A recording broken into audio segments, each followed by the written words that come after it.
A Psi-Educar tem ao dispor vários serviços e apoios terapêuticos, como psicologia, terapia da fala, pedopsiquiatria, audiologia, psicomotricidade, terapia ocupacional, nutrição, fisioterapia, orientação vocacional, educação especial, apoio ao estudo e explicações com professores qualificados e ainda formação e workshops com temas do interesse geral. Visite-nos em Castro Daire, na Rua Dr. Pio Figueiredo, número 14, ou em Viseu, no bairro de Santo Estevão, em Abraveses.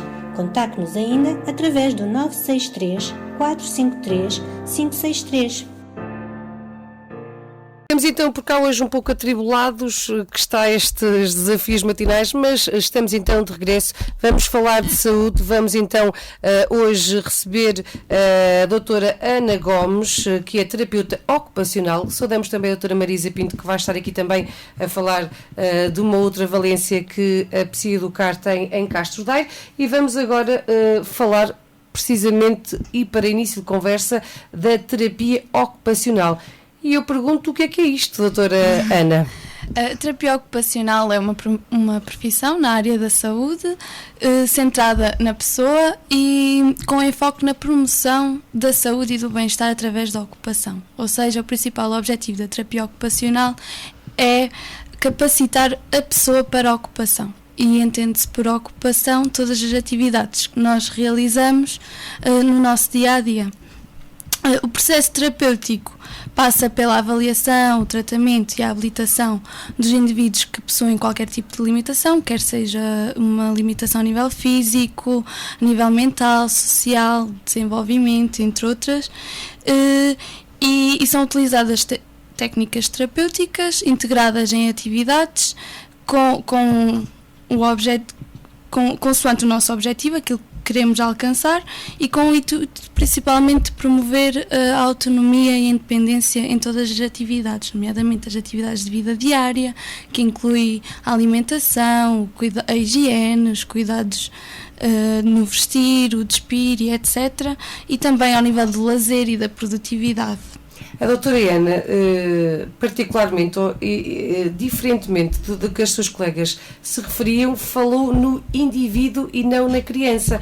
Qual é a idade em que é necessário aqui a realização destas terapias ocupacionais? A terapia ocupacional abrange todas as populações, desde as crianças, adultos, os idosos, embora na Psi-Educar trabalhamos mais essencialmente na área da pediatria, com as crianças, e trabalhamos com a criança para que ela consiga ter um melhor desempenho ao nível das atividades do dia-a-dia, como eu já referi anteriormente. E isso inclui, por exemplo, a capacidade para brincar, a alimentação, o vestir e o despir, as tarefas escolares e também a interação da criança com os adultos e nos vários contextos, na escola, em casa.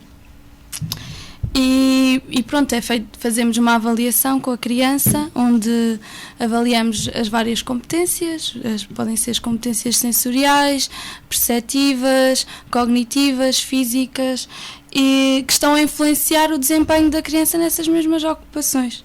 Quais são os sintomas que nós detectamos numa criança que nos permitam levar a que realmente há ali alguma anomalia que permita o acompanhamento de um terapeuta ocupacional?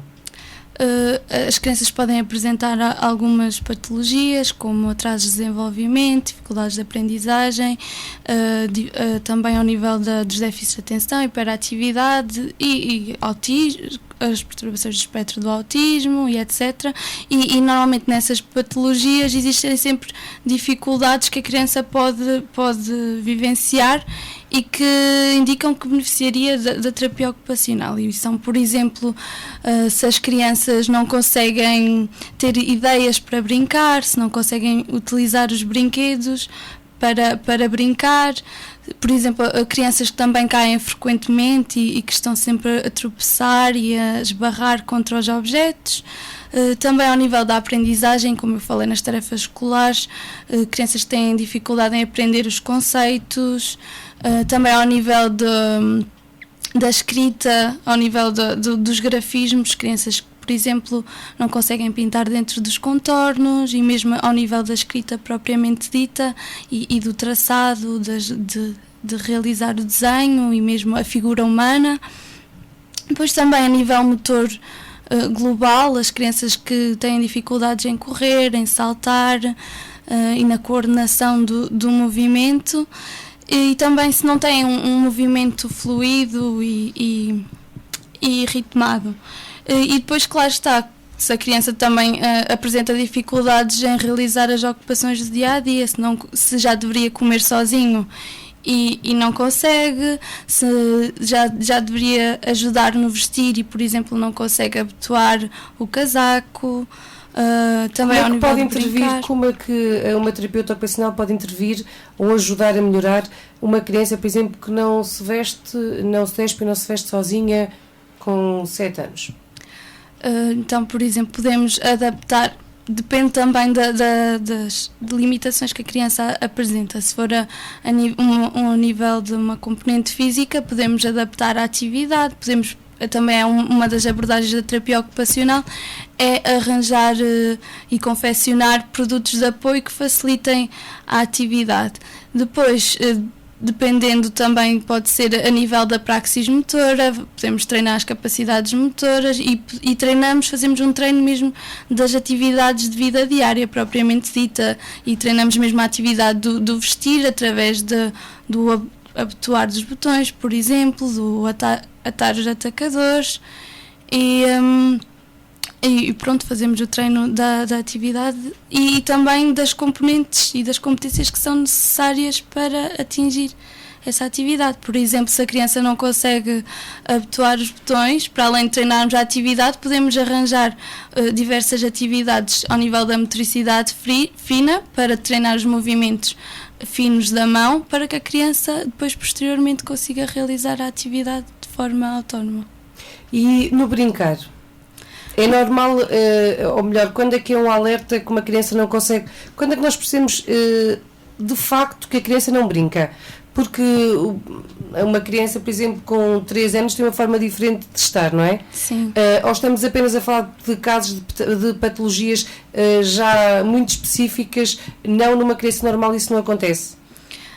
Depende, por exemplo, há certas patologias e as perturbações do espectro do autismo é um exemplo em que as crianças não conseguem idear uma brincadeira e têm padrões muito repetitivos, mas depois em crianças que até nem têm nenhuma patologia em específico, mas que apresentam algum atraso no desenvolvimento e aqui é importante falar da estimulação do brincar. Uma criança que não ao crescer não explorou muito o ambiente e que acabou por não ter muitas brincadeiras e não ter a oportunidade de brincar, acaba por apresentar dificuldades depois também nas outras áreas e pronto, e o brincar é sempre muito importante. Acaba por ser uma forma de o ensinar a brincar, a terapia ocupacional, educar para o vestir, para todas aquelas limitações que a criança possa ter,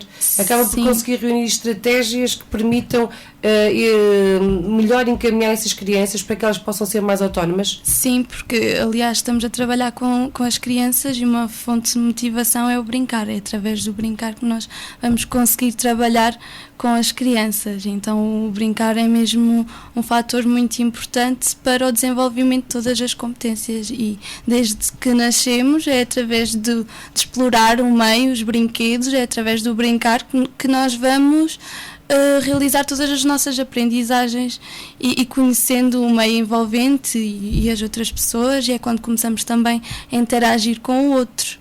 Eu pergunto porque pode haver aqui alguns mitos e os pais que estão lá em casa que desconhecem o que é terapia ocupacional e pensam que as crianças vão lá fazer uns risquinhos e pintar dentro do ciclo e pronto, aquilo não tem utilidade nenhuma, é certamente uma das teorias, dos mitos que as pessoas usam, e por isso também aqui lhe pedia para tentar esclarecer bem para que as pessoas que não têm qualquer tipo de luz do que é realmente a terapia ocupacional possam fazer? Por exemplo, aqui falando num caso mais específico, uma criança que teve uma alimentação deficiente ao longo da sua infância e continua na infância, que está com 5 anos, não consegue segurar numa caneta, não consegue comer com a sua mão, como há pouco a doutora Ana também referia.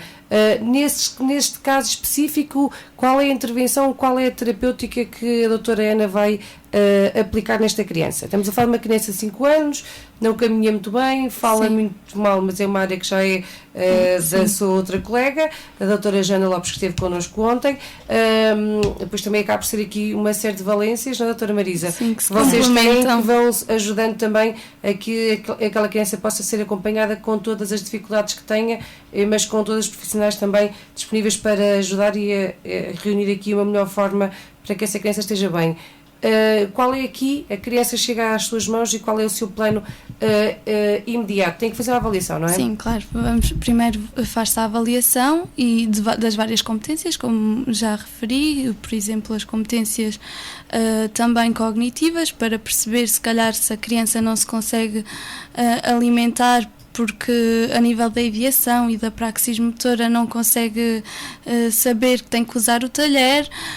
Depois, ao nível das competências perceptivas, até porque pode ser um caso a nível sensorial e não consegue ter a destreza necessária e as capacidades sensoriais necessárias para conseguir agarrar no talher.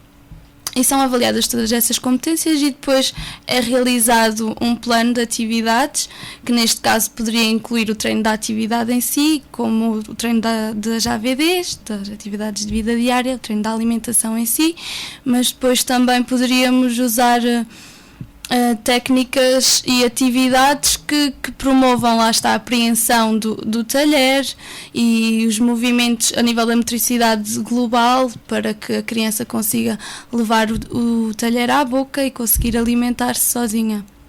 Depois de realizadas o programa terapêutico estipulado, depois no final é feita uma reavaliação para perceber se os objetivos foram alcançados e se há necessidade ou não de continuar com a intervenção terapêutica. Estas terapêuticas, uma vez por semana, é o suficiente?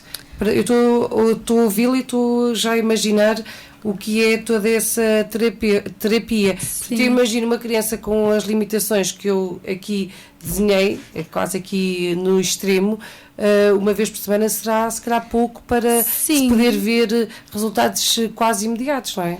Sim.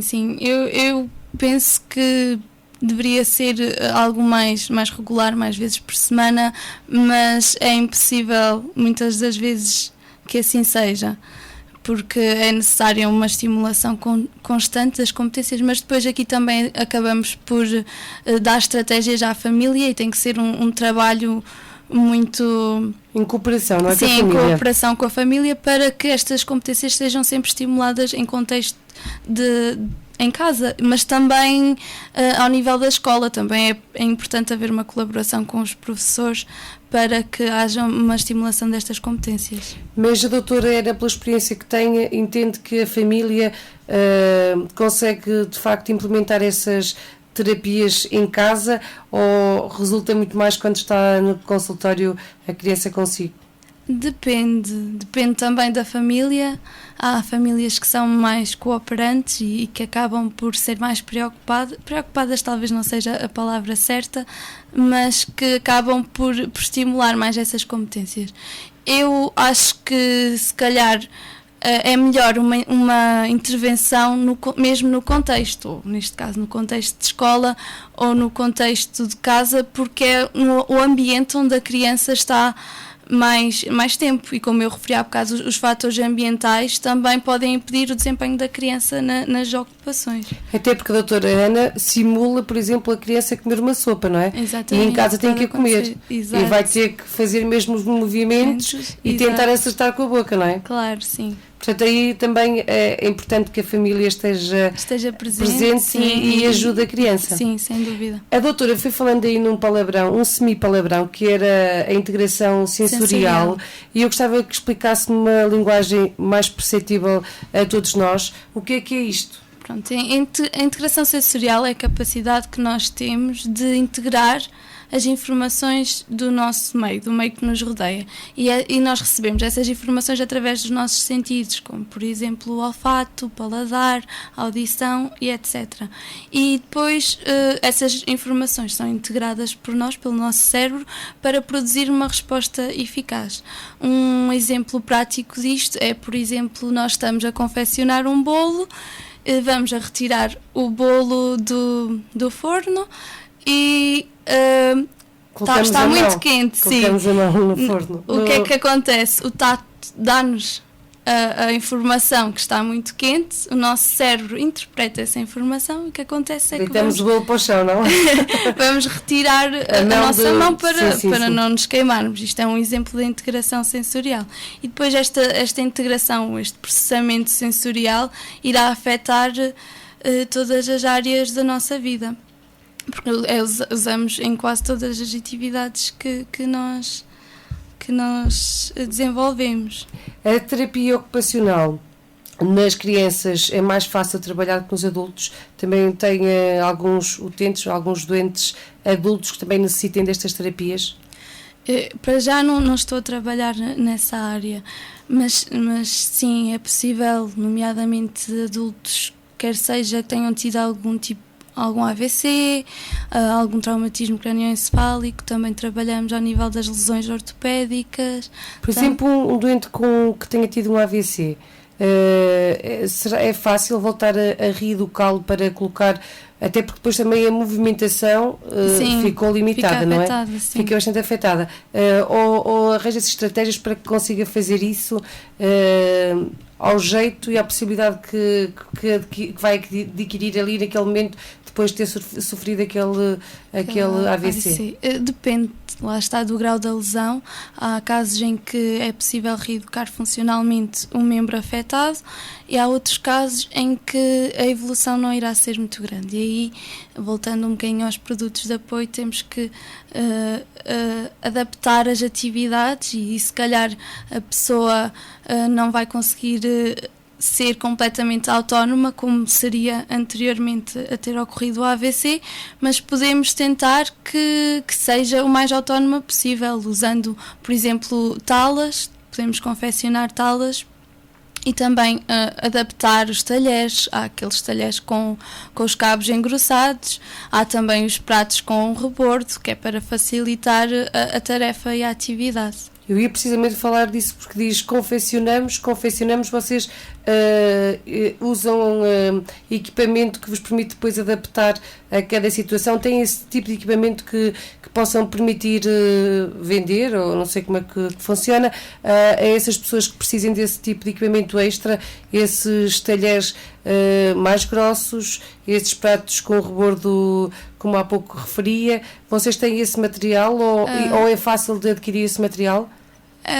Por exemplo, este tipo de abordagem é mais realizada em contexto hospitalar e acabamos por ter esse tipo de equipamento e depois é aconselhado à pessoa.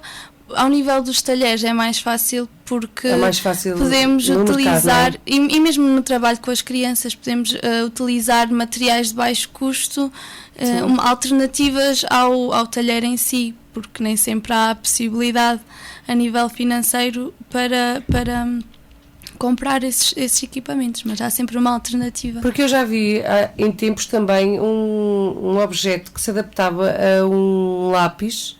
Uma criança também que tinha dificuldade em fazer estes movimentos com a mão, que agora aqui está lá em casa não sabe que movimentos estou a fazer. Estou aqui às voltas com uma caneta na mão, à roda com a caneta, e a criança não conseguia segurar sequer. E eu lembro-me de ter visto um adaptador, digamos, que encaixava não sei se parecia-me que ficava ligeiramente maior a caneta. Sim. Digamos que a caneta, para quem está em casa, ia dobrar o tamanho normal e fazia com que a mão conseguisse ir se encaixando naquilo. Lápis, e a criança ia conseguindo segurar melhor. É uma estratégia, começar por uma coisa maior. É mais fácil agarrar uma coisa maior primeiro e depois ir diminuindo aqui o espaço na mão até que consiga segurar o tamanho do lápis. Sem dúvida. E outra estratégia que também podemos utilizar ao nível da escrita, normalmente para escrever é necessário realizar um tipo adequado de preensão, que é a preensão em tríade, em que utilizamos os 3 primeiros dedos. E, por exemplo, uma estratégia poderá ser utilizar uma rolha de uma garrafa de água, e em que os últimos 2 dedos acabam por prender a rolha, e a pessoa tem que tentar, ou a criança neste caso, tem que tentar escrever sem deixar cair a rolha. Isto vai fazer com que haja uma maior consciencialização dos movimentos finos da mão, e acaba por obter uma apreensão muito melhor e muito mais eficaz. Por isso aí, nesta questão também da colher, quanto maior for o cabo, mais fácil vai ser a criança segurar. Sim. E depois o direcionar à boca. É mais a estratégia que vai ter que fazer aquele exercício frequentemente para conseguir ir se mentalizando que tem de fazer aquele exercício. Exato, e terá a ser através do treino desse mesmo movimento, e pode ser não só através do treino da alimentação em si, mas através de outras atividades que impliquem esse mesmo movimento. Muito bem. Exato. Certamente quem está lá em casa já ficou mais esclarecido o que é terapia ocupacional. Nós fazemos uma pausa para comerciais e voltamos já a seguir. Continuamos com a doutora Ana Gomes em estúdio, também com a doutora Marisa Pinto, e vamos falar de mais uma valência. Portanto, fique por aí que nós voltamos já.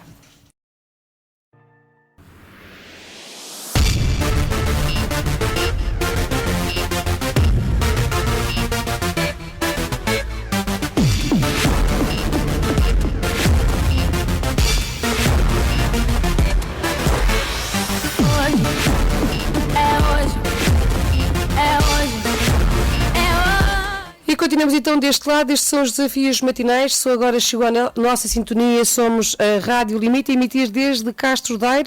Já sabe também que pode intervir nas nossas conversas aqui matinais. Pode também colocar questões que acho pertinentes, aí algumas dúvidas que estejam agora também a aparecer e que possam aqui ser ajudadas de alguma forma pelas profissionais que temos em estúdio. Estivemos a falar com a terapeuta ocupacional, a doutora Ana Gomes. Agora vamos falar com a doutora Marisa Pinto. Vamos dar aqui um bocadinho de descanso à doutora Ana e vamos falar de uma área que não é a área de formação da doutora Marisa, mas que, claro, sendo uma das gerentes da Psicoeducar, tem que estar aqui um pouco a par de tudo isto, não é, doutora Marisa? Exatamente. E hoje vamos então falar da psicomotricidade.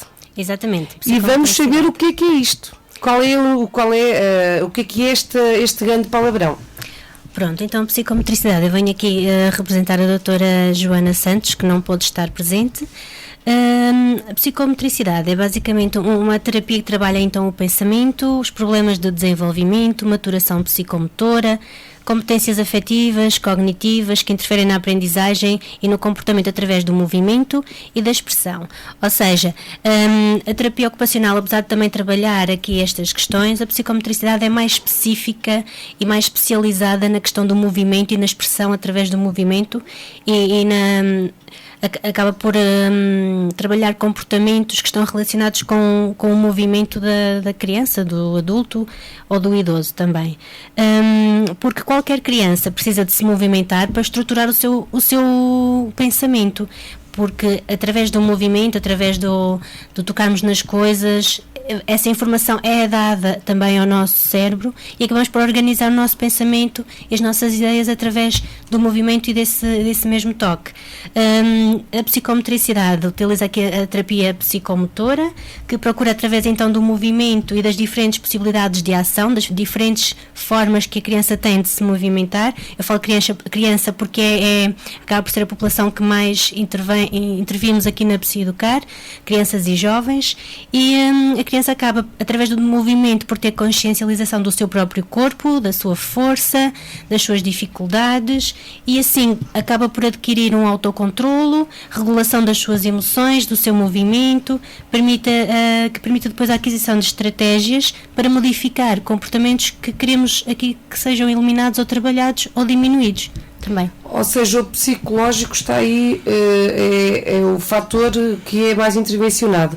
É daí que parte para a resolução do mexer, dos movimentos, parte sempre do cérebro. Sim, o cérebro acaba por estar, é o órgão, digamos, mais importante que nós temos na questão do aprender, não é? É fundamental. Só que tem aliados como o movimento, as sensações, a percepção e neste caso a psicomotricidade, são estas duas áreas que estão muito envolvidas, que é a parte motora e a parte psicológica também. Quais são as crianças, quais são as patologias que estas crianças apresentam? E as que têm que ser acompanhadas por esta valência? Pronto, nós trabalhamos muito com crianças hiperativas, porque o movimento é o que está mais afetado, são crianças mais mexidas e com um movimento exageradamente maior que o seria esperado e para outras crianças. Portanto, eu vou falar aqui um bocadinho especificamente aqui na hiperatividade e nos problemas de comportamentos gerais. Através do agir, a criança evolui melhor, ou seja, o que é que acontece em crianças hiperativas? O que é que nós queremos delas? Que fiquem quietas. Não é? Ou menos mexidas. Menos mexidas. Quietas, se calhar, também não é uma solução. Pronto, exatamente, é um menos mexidas. Menos mexidas. E nas escolas e em casa, é isso que os pais pretendem fazer. E ao fazerem isso, acabam por limitar o movimento. Quando aquela criança o que tem mais é movimento. Portanto, na psicomotricidade, em terapia, o que é que se faz? Utiliza-se o movimento exatamente para melhorar e para diminuir essa ocorrência de movimento exagerado. Ou seja, não se reprime esse movimento, deixa-se que a criança transmita e expresse esse mesmo movimento para que ela própria tenha consciência de que é exagerado, possa refletir mais e acabar por ser uma parte integrante da intervenção. Ou seja, a própria criança é que se vai dar aqui um bocadinho de conta de que é exagerado e que pode ter outros recursos que não motores para aprender e melhorar também aquele comportamento exagerado motor. Ou seja, a criança reflete, diminui a atividade motora exagerada e assim é um processo terapêutico que aos poucos se vão conseguindo resultados. Isto em crianças hiperativas e com problemas de comportamento. Depois também é importante dizer que a psicomotricidade intervém muito na parte da educação, ou seja, sobretudo no pré-escolar. E aqui no pré-escolar é importante que os pais estejam atentos se a criança está madura o suficiente para passar para o primeiro ciclo, madura no sentido de se tem as competências, se tem os pré-requisitos que são exigidos no primeiro ciclo, porque o que é que acontece? Apesar de nós dizermos que se passa para o primeiro ciclo aos 6 anos, existem muitas crianças que têm 5, quase 6 e outras têm 6, quase 7. Portanto, o quase 6 ou quase 7, a diferença de maturidade é significativa para que a criança aprenda menos bem ou já esteja apta para aprender e para ser capaz de aprender os conteúdos do primeiro ciclo. É importante essa chamar a atenção que a doutora fez agora, porque estamos a entrar numa fase em que vai ter que ser tomada essa decisão. E eu, por exemplo, conheço um caso, que me estou aqui a lembrar, de uma mãe também, que está numa situação mesmo dessas, em que não quer que o filho avance para a primária, porque entende que ainda é demasiado infantil, não está preparado para, e depois do outro lado tem a pressão de uma educadora infantil que acha que sim, que está a reunir todas as competências para estar. Nesse caso, deve essa mãe ou não, se ela, a meu ver, lida diariamente com essa criança em outros ambientes que não o escolar, ou deve ou não a mãe colocar o filho na escola, se ela entende que o filho não tem maturidade, ainda está demasiado criança, ainda gosta muito de brincar, para ir para o primeiro ano escolar. Pronto, então aí é importante, esse é o tal dilema que nos chega para depois aqui fazermos uma avaliação dos pré-requisitos. Se há essa dúvida, se há esse dilema, coloca ou não, e se não há aqui uma noção, quer dos pais, quer dos professores, que seja a mesma, do ir ou não ir, então é importante que se faça uma avaliação, não é? Para que nós possamos perceber o que é exigido no primeiro ciclo e em que patamar é que a criança está de capacidades. E aí se vê e se dão as sugestões devidas e mais concretas, não é? Porque há aqui uma avaliação que diga, esta criança pode passar, mas é importante que agora na altura das férias sejam estimuladas estas áreas, por exemplo, para que ela entre mais segura. Ou esta criança está apta, está com os pré-requisitos adquiridos e pode passar sem muitos problemas, digamos assim, ou então é aconselhável que não, esta criança ainda não é matura o suficiente, é importante que fique mais um ano no pré-escolar para depois, com mais segurança e com os pré-requisitos então exigidos no primeiro ciclo mais seguros, para entrar no primeiro ciclo sem ter, ou seja, as dificuldades vão sempre haver no primeiro ciclo, porque é o início da escola, acabamos por falar. Mas também, assim, por exemplo, quando uma criança, e ontem falamos disso com a doutora Joana Lopes, em que falamos também da entrada de uma criança pelo menos aos 3 anos para um jardim infantil. O não estar diretamente sempre em casa. Uhum. E agora aqui falando de uma forma geral, esta criança que os pais estão na dúvida se deve ou não deve ir para a escola, foi sempre acompanhada no seio familiar. Uhum. Nunca frequentou um infantário, nunca uma pré-escola, nada. E agora, por exemplo, no último ano foi para uma pré-escola para, no fundo, tentar que ele faça a transição para a primária de uma forma menos dolorosa, digamos, não é? No sair do seio, entrar no infantário e depois passar ali para a pré-escola, para que não haja aquele choque de ir logo para a primária. Quais são aqui os fatores que realmente importa avaliar? Essa criança conseguiu adquirir as capacidades, não sei se a doutora está à vontade para poder me responder a isso. Sim, posso responder. Porque também está na área da psicologia, também acaba aqui por ser um complemento de uma coisa à outra, não é? E estamos aqui a falar de uma área que, para quem está lá em casa, pode ser muito importante agora esclarecer, porque estão naquela fase em que têm que fazer a inscrição das suas crianças na escola para entrarem para o primeiro ano escolar.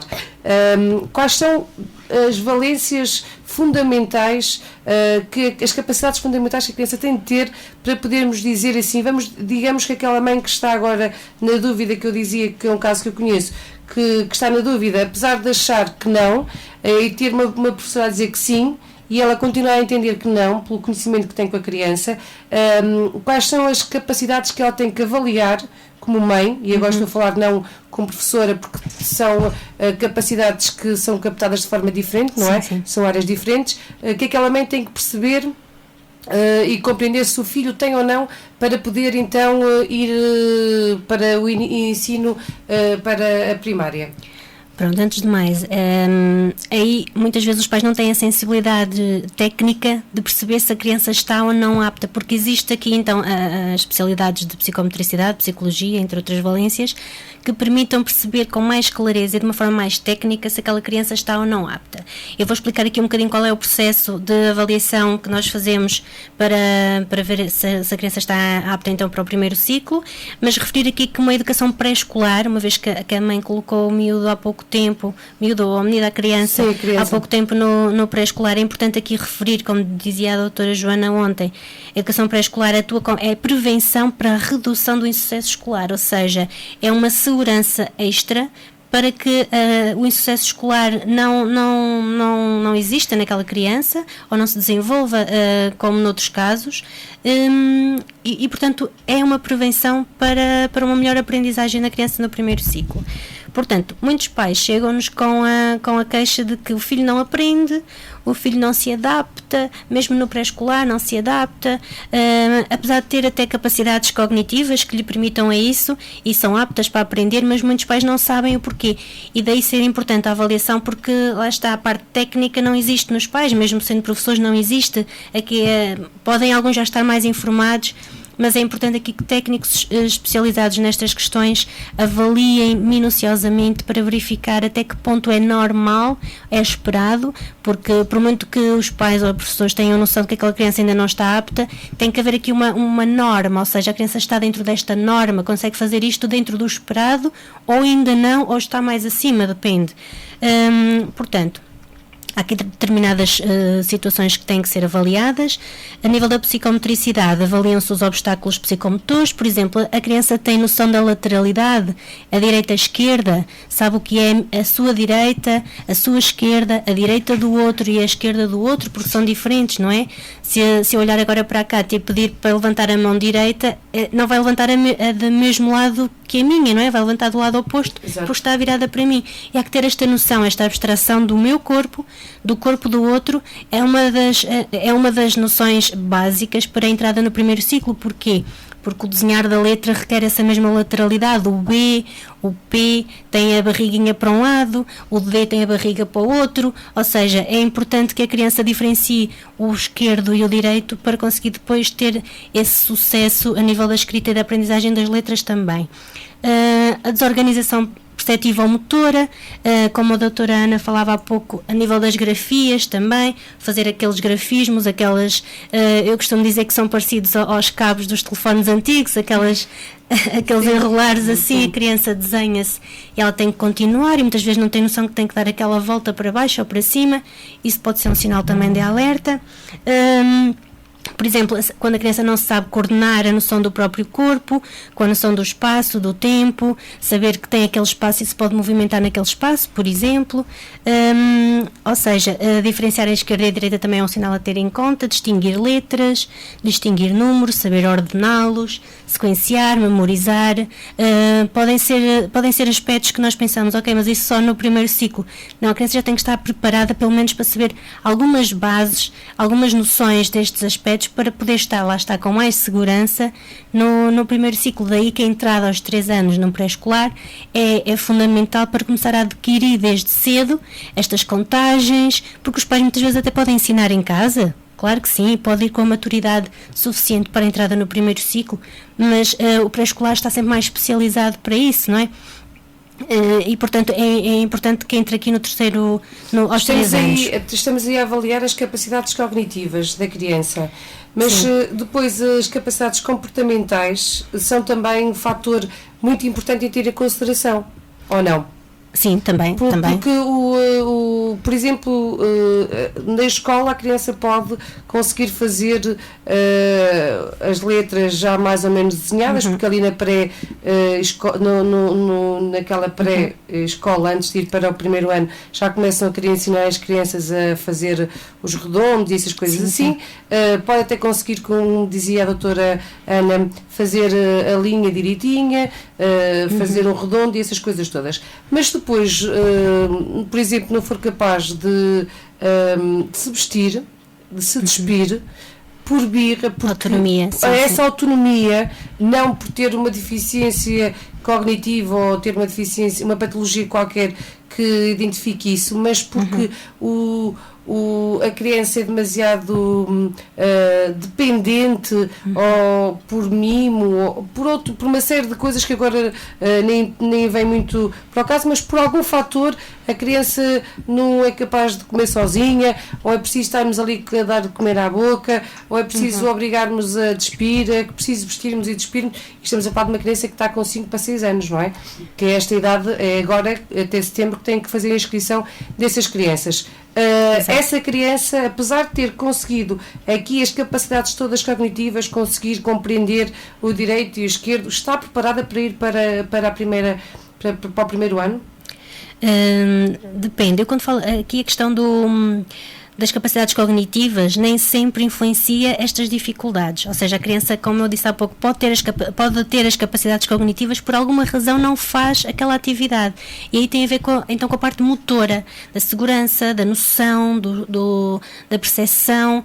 Pode ter capacidades cognitivas, pode estar apta para ter essas capacidades, mas não foi estimulada ou não tem a maturidade suficiente para isso. Como falava há pouco a doutora Ana da psicomotricidade da motricidade, digamos, mais grossa, ou seja, primeiro as coisas maiores e depois as mais finas, para termos essa capacidade e sensibilidade para das coisas mais fáceis irmos para as coisas mais difíceis.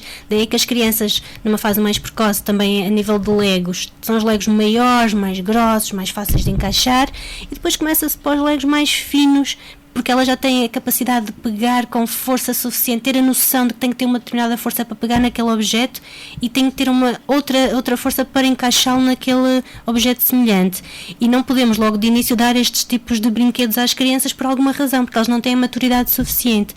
Portanto, aqui a nível escolar, a criança até pode ter as capacidades cognitivas, mas pode não ter a maturidade psicomotora suficiente para saber pegar num lápis, por exemplo, para saber distinguir algumas letras, saber a direita e a esquerda de algumas letras. Ou seja, é um mundo basicamente que tem que ser avaliado, porque são coisas muito minuciosas, muito pequeninas, e que muitas vezes lá está os pais e os professores não têm a noção, nem têm a informação suficiente, e também não têm a formação, não é? Daí é que há especialidades para isso, para determinar isso.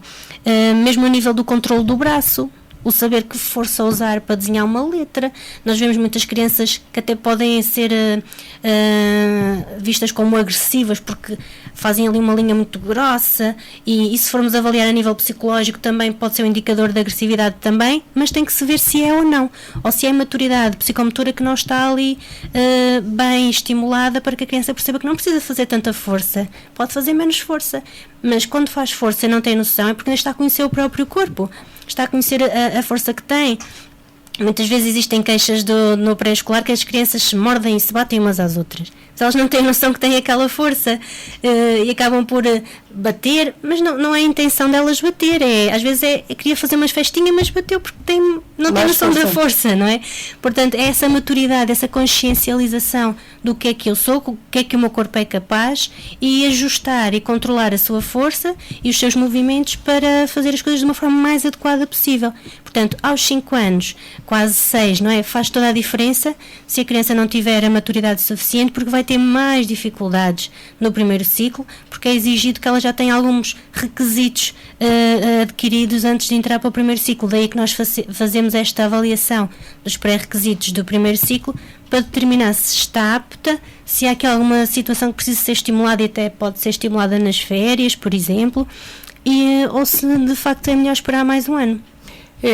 No seu entender, acha que a pré-escola é importante, pelo menos, qual é a idade que acha pertinente que os pais sintam que é necessário colocar uma criança na pré-escola? Pronto, aos 3 anos acho que para mim é ideal, até porque há aqui outras questões que se levantam, que é o vínculo aos pais. Ou seja, uma criança que passa demasiado tempo com os pais, neste caso com a mãe, sobretudo com a mãe, porque é aquele elemento fundamental aqui ao desenvolvimento da criança numa fase mais precoce, acaba por depender muito dela e ela também dele. Ou seja, acabam por andar aqui os dois muito, muito unidos de uma forma que às vezes não é saudável, porque a mãe acaba por desligar-se um bocadinho da sua atividade diária, porque vive em função da criança, acorda já para preparar o almoço, para lhe fazer isto, para lhe fazer aquilo, e vivem muito em função um do outro. O que é que isto vai fazer? Se a criança não se desligar numa idade precoce da mãe para ir conviver com outras crianças, para ir conviver com professores, educadores que tenham as ferramentas necessárias para desenvolver ali depois a aprendizagem, porque às vezes os pais, por muito que queiram, não têm os conhecimentos necessários para saber o que estimular e em que idades estimular, não é? Por exemplo, ocorre muito esta situação do pai, o pai ou da mãe, quando quer que o filho comece a escrever, e ele pega, por qualquer motivo, com a mão esquerda, e o pai diz, não é com essa mão, é com a mão direita. Isto é um erro gravíssimo, isto fazia-se há uns anos atrás, quando as pessoas não tinham noção de que as pessoas podiam escrever com a mão esquerda. Isto é gravíssimo. Ou então querer que a criança já escreva ali o nome corretamente aos 3, 4 anos. Isto há que ter uma noção do que é esperado para a idade. Lá está, é importante saber em que norma qual é que é a norma, em que idades é que a criança deveria ou não deveria fazer determinados movimentos. E portanto, para mim, aos 3 anos é importante para além das questões de aprendizagem, aqui o vínculo com os pais, para a criança perceber que existe... Torna-se mais autónoma. É possível que se torne mais autónoma até se for uma criança demasiado mimada ou que sinta demasiado aquela proteção familiar, que é capaz de tornar mais autónoma quando integra também o ambiente escolar com outras crianças. Claro. Sobretudo se for aqui um primeiro filho, um filho único, o que é que acontece? Tudo gira à volta daquela criança, não é? Tudo gira um bocadinho à volta daquela criança. Enquanto que no jardim de infância há muitas crianças. A criança vai buscar um brinquedo, tem que ser ensinada que tem que ir arrumar aquele brinquedo, que tem que esperar pela sua vez, está no mesmo patamar daquelas crianças, e muitos casos ocorrem em que os pais muitas vezes o que é que fazem? Vão deixar a criança ao pré-escolar, mas a criança fica a chorar tanto que elas dizem: não, então pronto, hoje vai comigo para casa. Pronto, mas no dia a seguir acontece o mesmo, e nunca vai mudar se o pai ou a mãe não tiver a coragem, porque é preciso muita coragem, deixar o filho a chorar entregue num jardim de infância. É preciso, eu sei que tenho essa noção, porque o coração às vezes vemos nós a chorar, às vezes vemos nós a chorar também.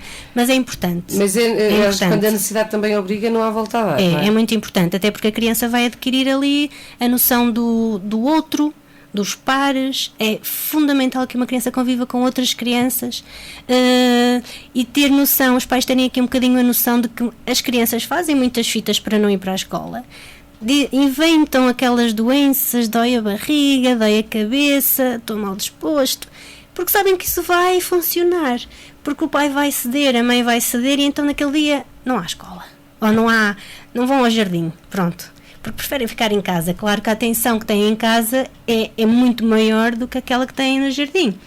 Atenção no sentido de ser só direcionada para ele. No jardim tem uma atenção direcionada para todos, são todos em pé de igualdade. E muitas vezes, se for uma criança mais mimada, se for um filho único ou o primeiro filho, acaba por ser uma atenção, digamos, exagerada naquela criança, que não seja saudável, mas é exagerada, e depois quando vai para o pré-escolar não tem essa atenção e acaba por estranhar porque não ter aquela atenção. Então faz de tudo para voltar a ter aquela atenção, ou seja, faz de tudo para ficar em casa. Não é importante que os pais tenham noção disto. Isto para falar da importância aqui do pré-escolar. E, na minha opinião, assim como de outros técnicos que trabalham connosco, seria então uns 3 anos, por volta dos 3, a integração no pré-escolar. E para quem chegou e apanhou metade da conversa, nós estamos aqui, no fundo, a arranjar uma estratégia para que possam perceber ou até ajudar as vossas crianças a que possam depois ir então para a primária com mais maturidade, não é? Exatamente. E assim integrarem-se melhor, porque é sempre um ano muito difícil para as crianças, não é, doutora Marisa? Exatamente. Vamos só aqui salientar um bocadinho mais também esta importância da avaliação dos pré-requisitos, até porque há imensos estudos que apontam que a maturidade perceptiva é um pré-requisito fundamental para aprender a ler e a escrever. Desta forma é fundamental então que no final do pré-escolar, ou seja, neste período que estamos agora a caminhar, haja uma sensibilidade de educadores para perceber então se com 5 anos a criança está preparada para ingressar no primeiro ciclo. Não basta saber dividir sílabas, nem saber escrever o nome, não é? Sabe escrever o nome, está preparada. Não, isso não é tudo. É assim fundamental que haja da nossa parte uma avaliação dos pré-requisitos, para ver se a criança está apta para ingressar no primeiro ciclo com mais segurança, porque existem capacidades ainda não maduras e que necessitem aqui de uma estimulação. E como diz o povo, muito bem, mais vale prevenir que remediar, e portanto é essencial que se esteja atento e que se procure ajuda adequada nestes casos de dúvida e de dilema, se coloca ou não o meu filho no primeiro ciclo. E agora fica então aqui esta deixa para que depois desta pausa que vamos fazer já a seguir possa também intervir-se e assim entender. A avaliação dos pré-requisitos é fundamental até para aquele caso que eu estava a falar de conhecimento próprio daquela mãe que está na dúvida, apesar de achar e ter a certeza absoluta que a criança não está preparada, mas sente ali uma ligeira inquietação no seu coração, porque tem ali a pressão da professora a dizer ele está preparado, e ela continua no seu íntimo a achar que não. Para sentir que realmente está a fazer a escolha certa, ou para completar a sua escolha de uma forma mais acreditada, se calhar aconselhávamos aqui a avaliação dos pré-requisitos, não é, doutora Marisa? Exatamente, até porque deixar aqui a noção de que há países em que o ingresso no primeiro ciclo é aos 7 anos. Não é? E também não é obrigatório em Portugal que entre aos 6 anos. Também não é obrigatório, mas é a obrigatório idade... que entre aos 7. Exatamente. A lei diz que pode entrar até aos 7 anos, não é obrigatório, por isso também faz todo sentido que haja essa avaliação aos 5 anos para se poder Exatamente. ou não... Porque é muito diferente uma criança. Não se trata aqui de um adulto que com 40 ou com 42 acaba por ter o mesmo tipo de maturidade. Agora, uma criança aos 5 ou 7, a diferença é por vezes extrema. E depois acontecem as situações de que, mas aquele aprende e o meu não aprende, porquê? Porque o seu não tem maturidade suficiente, não significa que não tenha capacidades, não tem maturidade suficiente, devia ficar mais um tempo no pré-escolar para ser estimulado e para serem amadurecidas ali as capacidades que ele tem mais inseguras atualmente. Muito bem, fazemos mais uma pausa para os comerciais da Limite, são 11h35, voltamos já a seguir, volte connosco, até já.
E continuamos então deste lado e estamos a conhecer melhor a Psidocar em Castro Daire.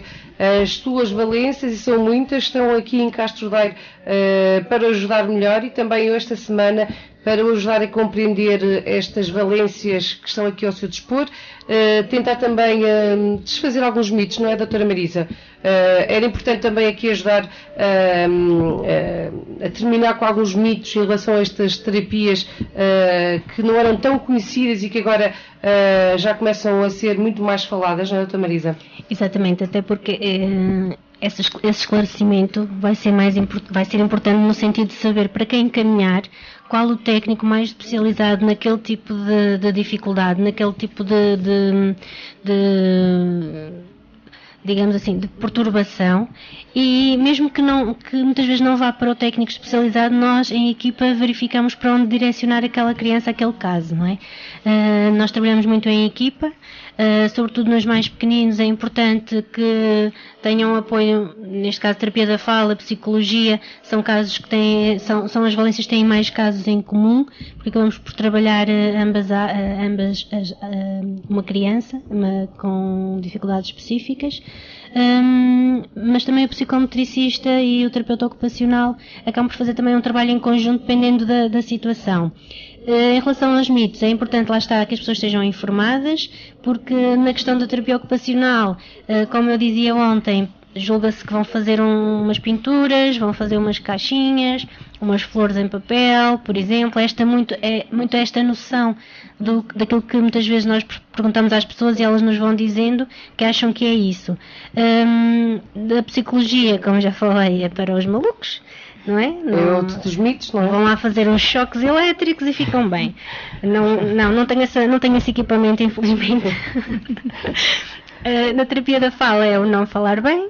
Também já foi desmistificado que a terapia da fala é um mundo para além do só fala, não é? E o falar bem é uma especificidade deste mundo tão grande, e portanto deixa os pais mais atentos, estarem informados, deixa os mais atentos, pais e professores, ou mesmo adultos, no sentido de verificarem estes sintomas que foram falados, estes sinais que foram falados, eu identifico-me, ou identifico o meu filho nestes sintomas, portanto, se calhar deveria procurar aqui ajuda.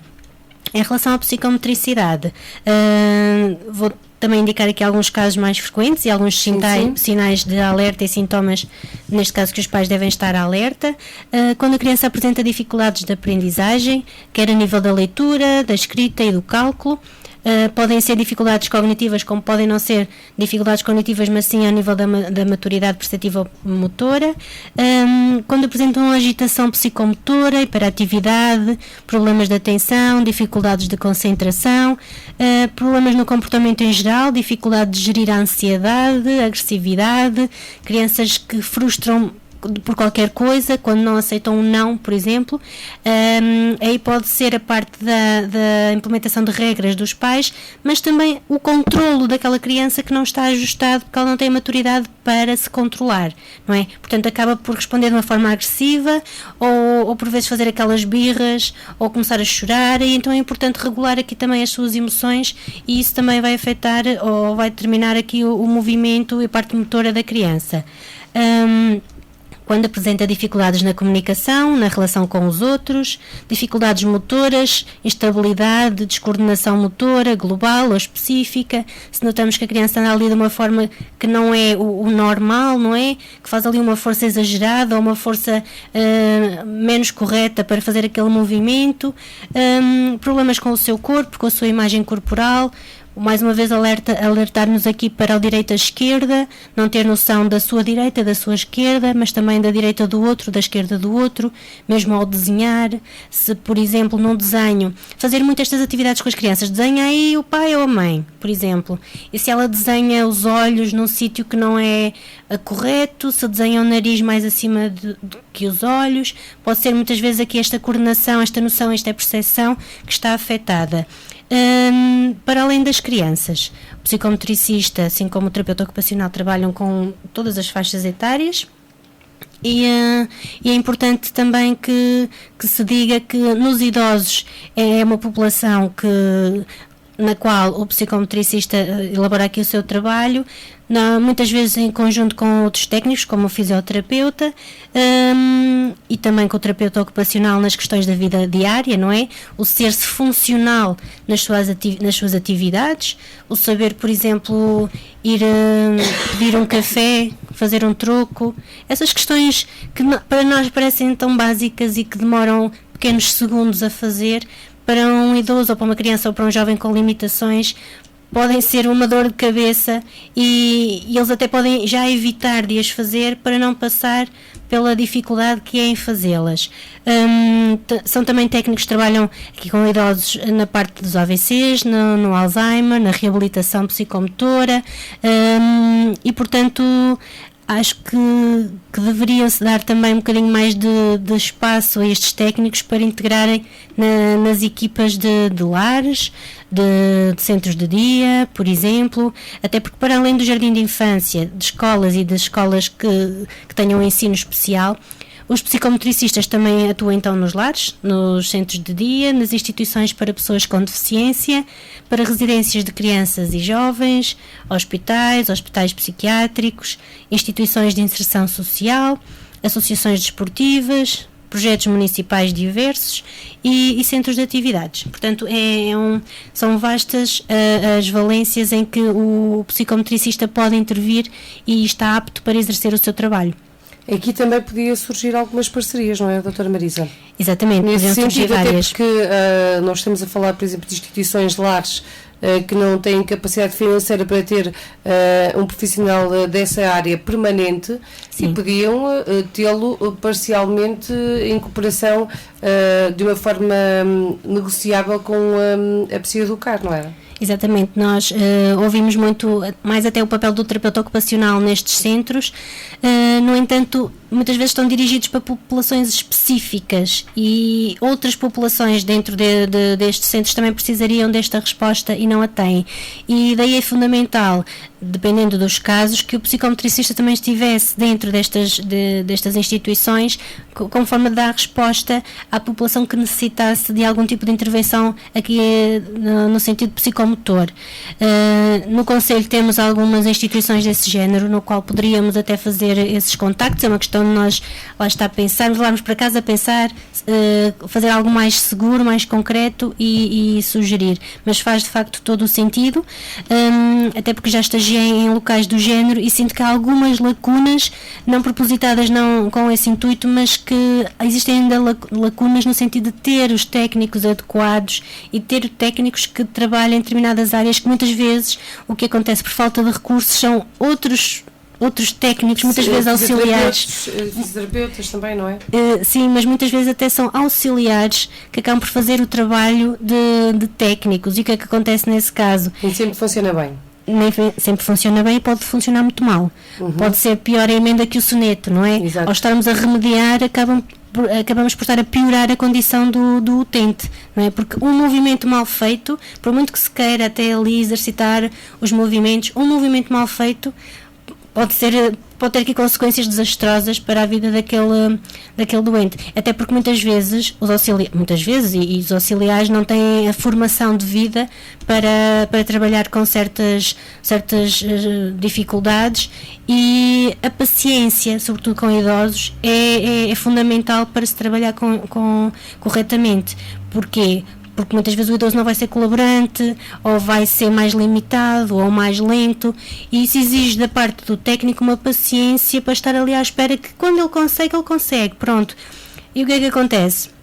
Como auxiliares, eu estou a dar um exemplo geral, não têm essa formação, também não têm noção que têm que ter essa paciência, e por vezes faça lá, vá, você consegue, mas vá, mais força.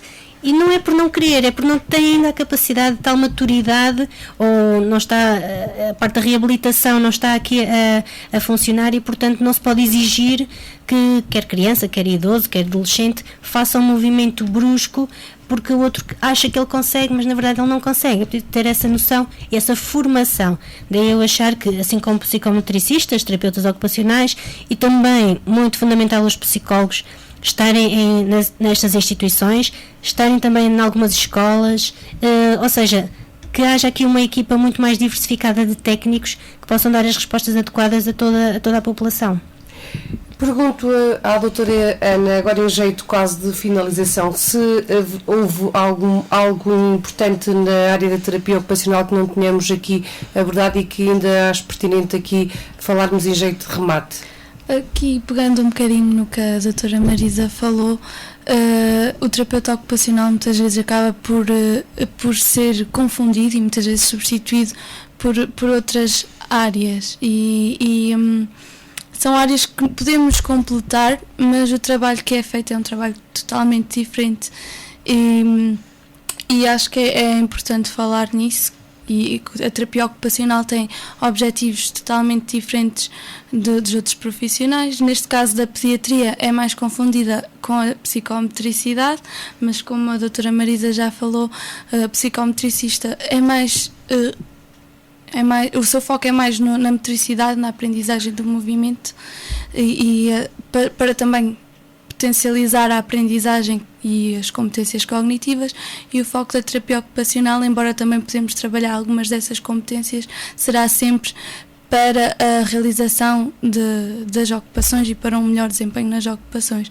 Depois também ao nível dos idosos, a parte de trabalho com os idosos, muitas vezes somos confundidos um bocadinho com a parte da animação sociocultural. Porquê? Porque ainda existem muitas pessoas a pensar que a terapia ocupacional é um modo de ocupar as pessoas, associam a palavra ocupação aos tempos livres e então pensam que usamos atividades recreativas e não associam a parte da finalidade terapêutica que esta profissão tem, e acho que convém ressaltar essa parte e como estava a dizer, ao nível às vezes também das auxiliares que acabam por tentar fazer um bocadinho este trabalho e depois lá está, não têm as competências a nível da reabilitação para fazer esse acompanhamento terapêutico. Obrigada antes de mais por ter vindo. Gostamos Obrigada, muito de termos um bocado grande esclarecidos do que é a terapia ocupacional.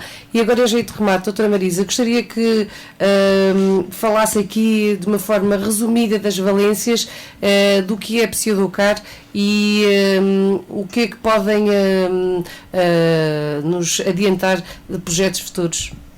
Pronto, então a Psiueducar é um centro que oferece diversas valências. Temos a sede aqui em Castro Daire e temos a filial em Viseu.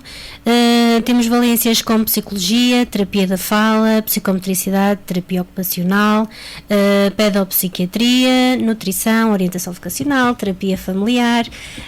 Temos também o apoio ao estudo, a parte das explicações, a fisioterapia, a nutrição. Portanto, é um leque variado de valências. A audiologia, que também falamos na terça-feira. E portanto existem aqui muitas valências que estão ao dispor da população, quer em Castro Daire, quer em Viseu. Com os rastreios também, que neste momento estamos a finalizar a da terapia da fala, o de audiologia foi finalizado, isto a nível do contexto escolar, porque qualquer pessoa pode marcar connosco uma avaliação de rastreio, contacte-nos através, exatamente, gratuita, para qualquer idade, em que nós avaliamos ali se a criança ou adulto tem alguma limitação, que seja necessário aqui uma avaliação complementar e mais aprofundada. De resto, temos também o rastreio das dificuldades de aprendizagem, que é para perceber se a criança tem ou não dificuldades de aprendizagem que não lhe permitam adquirir depois os conhecimentos necessários no seu percurso académico, e salientar também aqui, uma vez que falamos dos pré-requisitos, a avaliação dos pré-requisitos para a transição do primeiro ciclo, em que também é um trabalho em conjunto com, sobretudo, psicometricista e terapeuta da fala, em que vemos se a criança tem então uma maturidade suficiente e se os pré-requisitos exigidos no primeiro ciclo estão consolidados, para que a criança faça uma transição muito mais segura e muito mais confortável depois para adquirir os ensinamentos e as matérias que vai ter ao dispor no primeiro ciclo.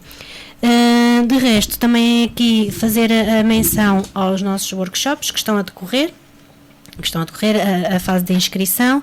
Teremos no dia 28 de maio, ou seja, amanhã, com o tema terapia de técnicas simples para massagem de relaxamento. Será um workshop de 6 horas, destinado ao público em geral, com a fisioterapeuta Inês Carvalho. Estes workshops são feitos na Psiueducar em Viseu, mas a qualquer momento podem entrar em contacto connosco e sugerir até um tema pertinente que nós possamos fazer aqui, ou aqui em Castro Daire ou em Viseu também. Depois teremos com o tema quando os miúdos nos põem à prova, que é uma forma de saber lidar com crianças que são opositoras e desafiantes, saber como colocar as regras e como lidar com estes comportamentos. Será no dia 4 de junho, no próximo sábado. É um workshop com duração de 8 horas, destinado a pais e professores, e será dado por mim. De seguida, com a nossa psicometricista Joana Santos, traz-nos o tema estimulação psicomotora, que é a importância do berçário, da estimulação psicomotora nos mais pequeninos. Será no dia 11 de junho, tem 8 horas de duração e será destinado aos educadores de infância. E depois temos uma formação do Rochá, com a data de 25 de junho, 2, 9, 16 e 25 de julho. É uma formação com 30 horas de duração, destinada apenas aos psicólogos, como é compreensível, e dado pela formadora, a nossa psicóloga Sónia Lemos.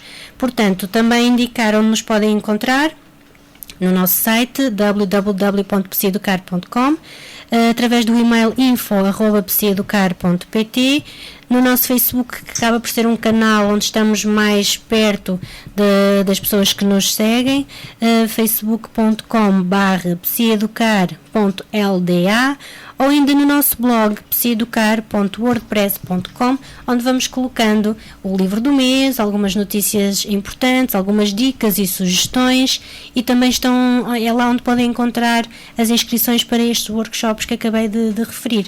Pronto, e no geral para já são estes os projetos que temos, mas muitos mais estão em cima da mesa para podermos cada vez mais fazer essa tal maturidade de projetos para depois estarmos mais aptos e mais capazes de os colocar em prática também. E abertos também a parcerias. E abertos também a parcerias, isso sempre, porque acho que é fundamental trabalharmos em equipa, adquirirmos os conhecimentos de outros técnicos e darmos também os nossos conhecimentos para podermos estar a oferecer os nossos serviços a outras populações, quer sejam idosas, quer sejam jovens, e portanto é fundamental aqui também indicar isso, que estamos abertos a parcerias e basta contactar-nos para esse efeito. Obrigada por terem estado presentes.